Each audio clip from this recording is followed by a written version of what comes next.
നമസ്കാരം. ഇലക്ഷന്റെ റിസൾട്ട് വരുന്ന സമയത്തേക്ക് നമുക്ക് ടെസ്റ്റ് ചെയ്യാൻ പറ്റിയ ചില ഓപ്ഷൻ സ്ട്രാറ്റജികളെ പറ്റിയാണ് ഈ വീഡിയോയിൽ സംസാരിക്കുന്നത്. ഓപ്ഷൻസിന്റെ ബേസിക്കിനെ പറ്റി എല്ലാവരും അറിയാമെന്ന് വിചാരിക്കുന്നു. യൂട്യൂബ് കണ്ടും ബുക്സ് വായിച്ചൊക്കെ ഓപ്ഷന്റെ പല സ്ട്രാറ്റജികളും പലരും ടെസ്റ്റ് ചെയ്യുന്നതാണ്. അത്തരത്തിൽ നമുക്ക് റിസൾട്ട് വരുമ്പോഴത്തേക്കും പരിഗണിക്കാവുന്ന ചില സ്ട്രാറ്റജികളെ പറ്റി നമുക്ക് നോക്കാം.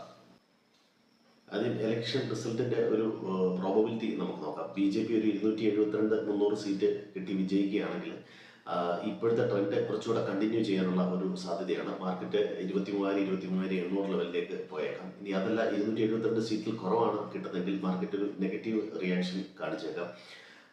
മാർക്കറ്റിന് കോൺഫിഡൻസ് ഉണ്ട്, BJP പുതിയ സർക്കാർ രൂപീകരിക്കും. പക്ഷേ എന്നാലും അതിനുള്ള ഒരു ലാഗ് വരുന്ന സമയം മാർക്കറ്റ് ഒരു നെഗറ്റീവായിട്ട് പ്രതികരിച്ചേക്കാം. അതുപോലെ ഒട്ടും മജോറിറ്റി ഇല്ലാതെ 200 സീറ്റ് താഴെയാണ് BJPക്ക് കിട്ടുന്നതെങ്കിൽ മാർക്കറ്റിന് പ്രത്യേകിച്ച് ഒരു ഡയറക്ഷൻ ഇല്ലാതെ നല്ലൊരു സെല്ലിംഗ് പ്രഷറിലേക്ക് ഒരു പക്ഷേ മാർക്കറ്റ് പോകാനുള്ള ഒരു സാധ്യതയുണ്ട്. ഇനി ഏറ്റവും വേസ്റ്റ് സിനാരിയോ എന്ന് പറഞ്ഞാൽ ഇന്ത്യൻ മുന്നണി അധികാരത്തിൽ എത്തുന്ന ഒരു സാഹചര്യമാണ്. അത്തരത്തിൽ വന്നു കഴിഞ്ഞാൽ മാർക്കറ്റ് നല്ല രീതിയിൽ കറക്റ്റ് ചെയ്യാനുള്ള സാധ്യതയുണ്ട്. കാരണം ഈ പോളിസി ചേഞ്ച് ഒക്കെ വരുന്നതും അടുത്ത പ്രധാനമന്ത്രി സ്ഥാനാർത്ഥിയെ തിരഞ്ഞെടുക്കാനുള്ള ഒരു ലാഗിങ് വരുന്നതുമായിട്ടുള്ള അത്രയും സമയം മാർക്കറ്റ് നല്ല രീതിയിൽ കറക്റ്റ് ചെയ്യാനുള്ള എല്ലാവിധ സാധ്യതകളുമുണ്ട്. ഇനി നമുക്ക് ഓപ്ഷൻ്റെ സ്ട്രാറ്റജി ഏതൊക്കെയാണെന്ന് നോക്കാം. ആദ്യമായിട്ട് മാരീഡ് പുട്ട് എന്ന് പറയുന്ന സ്ട്രാറ്റജിയാണ്. നമ്മുടെ കയ്യിൽ അത്യാവശ്യം സ്റ്റോക്കൊക്കെ ഹോൾഡ് ചെയ്യുന്നുണ്ട്, അതുപോലെ നിഫ്റ്റി പീസ് പോലെ നല്ല എമൗണ്ടിനെ ഹോൾഡ് ചെയ്യുന്നുണ്ടെങ്കിൽ അതിന് എഗെയിൻസ്റ്റ് ആയിട്ട് നമ്മളൊരു പുട്ട് ഹോൾഡ് ചെയ്യുന്ന ഒരു സ്ട്രാറ്റജിയാണിത്. മാർക്കറ്റ് താഴേക്ക് പോകുമ്പോൾ കോമ്പൻസേറ്റ് ചെയ്യാൻ ഒരു പരിധി വരെ ഈ പുട്ട് കയ്യിലിരിക്കുന്നത് കൊണ്ട് സാധിക്കും. അതല്ല തിരിച്ചാണ് സംഭവിക്കുന്നതെങ്കിൽ മാർക്കറ്റ് കയറുകയാണെങ്കിൽ നിലവിലുള്ള അസറ്റിൽ നിന്നുള്ള അപ്രീസിയേഷനും നമുക്ക് ലഭിക്കും. ഇത് ഒരു ഇൻഷുറൻസ് എടുക്കുന്ന പോലെ പ്രീമിയമാണ് ഇവിടെ നമുക്ക് നഷ്ടം സംഭവിക്കാനുള്ളത്. ഇനി അടുത്തത് ബുൾ കോൾ സ്പ്രെഡ് എന്ന് പറയുന്ന സ്ട്രാറ്റജിയാണ്. ഇവിടെ നമ്മൾ 50,000-ന്റെ കോള് നമ്മൾ ബൈ ചെയ്യുന്നു, 50,500-ന്റെ കോള് നമ്മൾ സെൽ ചെയ്യുന്നു. ഇതൊരു ബുള്ളിഷ് സ്ട്രാറ്റജിയാണ്. ഇതിൻ്റെ ഒരു പേ ഓഫ് ചാർട്ട് നമ്മൾ നോക്കിക്കഴിഞ്ഞാൽ ഏതാണ്ട് 34% ഇതിന് പ്രോഫിറ്റിലേക്ക് എത്താനുള്ള ഒരു പ്രോബബിലിറ്റി ഉണ്ട്. മാക്സിമം പ്രോഫിറ്റ് കിട്ടാവുന്ന 4,700 ലോസ് സംഭവിക്കാവുന്നത് 2,700. ഇതിൻ്റെ ഒരു മാർജിൻ വേണ്ടത് ഈ സ്ട്രാറ്റജി ഇംപ്ലിമെന്റ് ചെയ്യാനുള്ള ഒരു മാർജിൻ വേണ്ടത് ഒരു 15,000 രൂപയ്ക്ക് അടുത്താണ്. അടുത്ത സ്ട്രാറ്റജി ബെയർ പുട്ട് സ്പ്രെഡാണ്. ഇത് ഒരു ബെയറിഷ് സ്ട്രാറ്റജിയാണ്. മാർക്കറ്റിൽ താഴേക്ക് വരും എന്നുള്ളൊരു പ്രതീക്ഷയുള്ളവർക്ക് എടുക്കാൻ പറ്റുന്ന ഒരു സ്ട്രാറ്റജിയാണ്. ഇവിടെ ബാങ്ക് നിഫ്റ്റിയുടെ അടുത്തും കാണിച്ചേക്കുന്നത് 49,000-ന്റെ പുട്ട് മേടിക്കുന്നു, 48,000-ന്റെ പുട്ട് സെല്ല് ചെയ്യുന്നു. ഇതിന്റെ പേ ഓഫ് ചാർട്ട് കാണിക്കുന്നത് ഏതാണ്ട് 43% ഇതിന് പ്രോഫിറ്റിലെത്താനുള്ള ഒരു പ്രോബബിലിറ്റി ഉണ്ട്. 9,400 മാക്സിമം പ്രോഫിറ്റ്, 5,500 നമുക്ക് ലോസ് സംഭവിക്കാൻ സാധ്യതയുള്ളത്. ഇതിനും ഒരു 15,000 രൂപയുടെ മാർജിനാണ് ചെയ്യാൻ ആവശ്യമായിട്ടുള്ളത്. അടുത്തത് ഷോർട്ട് ടൈം കോൺട്രാണ്. പ്രത്യേകിച്ച് ഒരു ഡയറക്ഷൻ ഒന്നും ഇല്ലാതെ നിൽക്കുന്ന മാർക്കറ്റിലൊക്കെ ചെയ്യാൻ പറ്റിയ സ്ട്രാറ്റജിയാണ്. പലരും എക്സ്പയറി ഡേറ്റിലൊക്കെ ചെയ്യുന്ന ഒരു സ്ട്രാറ്റജിയാണിത്. ഇവിടെ നമ്മൾ ചെയ്യുന്നത് ബാങ്ക് നിഫ്റ്റിയുടെ 46,000-ന്റെ പുട്ട് സെല്ല് ചെയ്യുന്നു, 50,000-ന്റെ കോള് സെല്ല് ചെയ്യുന്നു. അതുപോലെ തന്നെ ബാങ്ക് നിഫ്റ്റിയുടെ 45,000-ന്റെ പുട്ട് ബൈ ചെയ്യുന്നു, 51,000-ന്റെ കോള് നമ്മൾ ബൈ ചെയ്യുന്നു. ഇതിനൊരു 60%-ത്തിനടുത്ത് പ്രോബബിലിറ്റി ഉണ്ട് പ്രോഫിറ്റിലെത്താൻ. ഇവിടെ മാക്സിമം പ്രോഫിറ്റ് കിട്ടാവുന്നത് 6,100, മാക്സിമം ലോസ് സംഭവിക്കാവുന്നത് 8,700. ഇതിന്റെ ഒരു ബ്രേക്ക് ഈവൻ ഏരിയ എന്ന് പറയുന്നത് 45,588-ഉം 50,412-ആണ്. ഈ സ്ട്രാറ്റജി ഇംപ്ലിമെന്റ് ചെയ്യാൻ വേണ്ടി നമുക്കൊരു 47,500-ന്റെ അടുത്ത് മാർജിൻ ആവശ്യമുണ്ട്. അടുത്ത സ്ട്രാറ്റജി ഡയഗണൽ കൾട്ടർ സ്പ്രെഡ് എന്ന് പറയുന്ന സ്ട്രാറ്റജിയാണ്. ഇവിടെ നമ്മൾ രണ്ട് വ്യത്യസ്തമായ എക്സ്പയറി ഡേറ്റിലാണ് പൊസിഷൻ ബിൽഡ് ചെയ്യുന്നത്.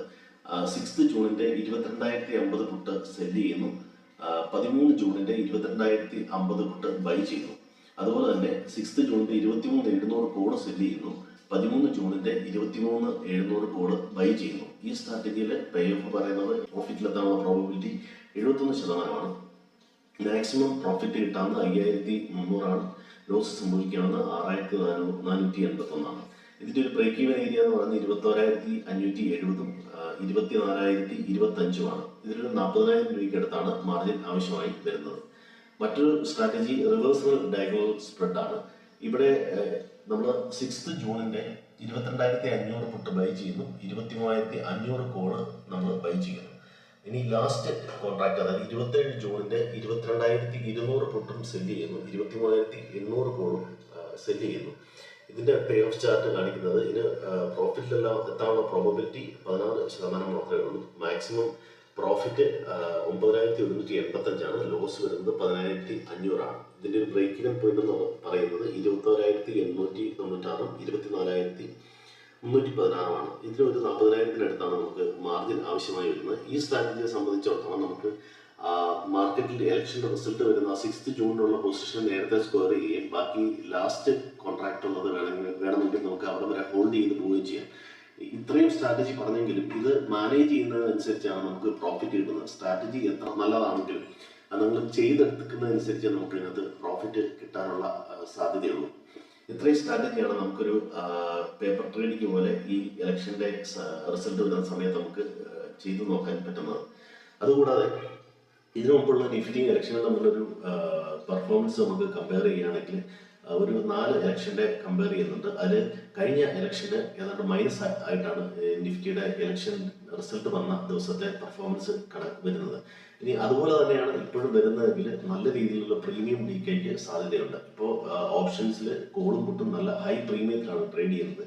നമ്മൾ സ്ട്രാഡിലും സ്ട്രാങ്കിലും ഒക്കെ ലോങ് ഒക്കെ ചെയ്യുന്ന ആളെ സംബന്ധിച്ചിടത്തോളം നന്നായിട്ട് പ്രീമിയം ഡീക്കെ വരാൻ സാധ്യതയുണ്ട്. ഇനി ഇത് കൂടാതെ തന്നെ പല സ്ട്രാറ്റജികൾ നമുക്ക് ഇതിനോടനുബന്ധിച്ച് ചെയ്യാം. ഇതുപോലെ മുൻപ് സൂചിപ്പിച്ച സ്ട്രാഡിലും സ്ട്രാങ്കിലും ഒക്കെ ടെസ്റ്റ് ചെയ്യാം. പക്ഷേ ഈ പ്രീമിയമാണ് നമുക്ക് ലോസ് സംഭവിക്കാൻ സാധ്യതയുള്ളത്. സെൽ സൈഡിലുള്ള സ്ട്രാറ്റജി നേക്കഡായിട്ട് ചെയ്യുന്നത് വളരെയധികം റിസ്ക് ആണ്. മാർക്കറ്റ് ഓപ്പോസിറ്റ് സൈഡിലേക്കാണ് പോകുന്നതെങ്കിൽ നമുക്ക് അൺലിമിറ്റഡ് ലോസ് വരും. മിക്കവാറും സ്ട്രാറ്റജി ആയിട്ട് ചെയ്യുന്നതാണ് ഏറ്റവും നല്ലത്. ഹ്യൂജ് പ്രോഫിറ്റ് കിട്ടിയില്ലെങ്കിലും നമുക്ക് ലോസ് ഒരു പരിധി വരെ നമുക്ക് അതിനകത്ത് പ്രൊട്ടക്ട് ചെയ്ത് നിൽക്കാൻ സാധിക്കും. ഇനി ഇതിൻ്റെ പ്രധാനപ്പെട്ട റിസ്ക് ആണ് വോളറ്റാലിറ്റി. ഈ ഇലക്ഷൻ്റെ റിസൾട്ടിനെ സംബന്ധിച്ച് നല്ല രീതിയിലൊരു വോളറ്റാലിറ്റി ഉണ്ടാവാൻ സാധ്യതയുണ്ട്. 7th ഫേസ് ഇലക്ഷൻ 1-ാം തീയതി ശനിയാഴ്ചയാണ്. അന്ന് തന്നെ എക്സിറ്റ് പോൾ ഫലങ്ങൾ വരാൻ സാധ്യതയുണ്ട്. ഇതിൻ്റെ ഒരു റിയാക്ഷൻ മൺഡേ മാർക്കറ്റിൽ കാണാവുന്നതാണ്. ചൊവ്വാഴ്ചയാണ് ഒറിജിനൽ റിസൾട്ട് വരുന്നത്. ഇനി എക്സിറ്റ് പോളും ഒറിജിനൽ റിസൾട്ടും ഓപ്പോസിറ്റ് ആയിട്ടാണ് വരുന്നതെങ്കിൽ, അതായത് എക്സിറ്റ് പോൾ BJPക്ക് അനുകൂലവും റിസൾട്ട് വരുമ്പം പ്രതികൂലമാണെങ്കിൽ നല്ല രീതിയിലൊരു വോളറ്റാലിറ്റി മാർക്കറ്റിൽ കാണാവുന്നതാണ്.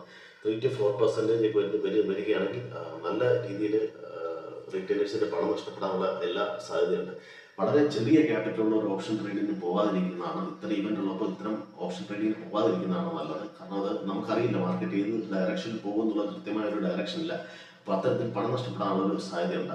അതുപോലെ തന്നെ പ്രീമിയം ഡീക്കെ നമ്മൾ ശ്രദ്ധിക്കുകയാണ്. ഈ മാർക്കറ്റിൻ്റെ വോളറ്റാലിറ്റി ഇപ്പം മൺഡേ അല്ലെങ്കിൽ ട്യൂസ്ഡേക്ക് പൊസിഷൻ ബിൽഡ് ചെയ്തെടുക്കുക എന്നുള്ളതും അല്പം ബുദ്ധിമുട്ടാണ്. കാരണം മാർക്കറ്റ് അപ്പ് ആൻഡ് ഡൗൺ നല്ല രീതിയിൽ മൂവ് ചെയ്യുമ്പോൾ നമുക്ക് പൊസിഷൻ ബിൽഡ് ചെയ്തെടുക്കുക എന്നുള്ളത് വളരെ ബുദ്ധിമുട്ടേറിയ കാര്യമാണ്. അതുപോലെ തന്നെ ഡെറിവേറ്റീവ് ട്രേഡ്സിന് കൃത്യമായ ട്രേഡിംഗ് പ്ലാനും സ്ട്രാറ്റജിയും ഇല്ലാതെ ഡിസിപ്ലിനും ഇല്ലാതെ ചെയ്ത് കഴിഞ്ഞാൽ പണം നഷ്ടപ്പെടുന്നതിന് അത് കാരണമാകും. അതുപോലെ തന്നെ നല്ല നോളജും എക്സ്പീരിയൻസ് ഉണ്ടെങ്കിൽ മാത്രമേ ഇത്തരം സെനാരിയോയിൽ നമ്മൾ ഒറിജിനലായിട്ട് ട്രേഡ് ചെയ്യാവുള്ളൂ. അപ്പം പഠിക്കുന്ന ആൾക്കാർക്ക് ഇത്തരം സെനാരിയോയിൽ നമുക്ക് ഏതൊക്കെ സ്ട്രാറ്റജി ഉപയോഗിക്കാം എന്ന രീതിയിൽ പഠിച്ച് അല്ലെങ്കിൽ എക്സ്പീരിയൻസ് ചെയ്യാനുള്ള ഒരു അവസരമായിട്ട് ഇത് ഉപയോഗിക്കുക.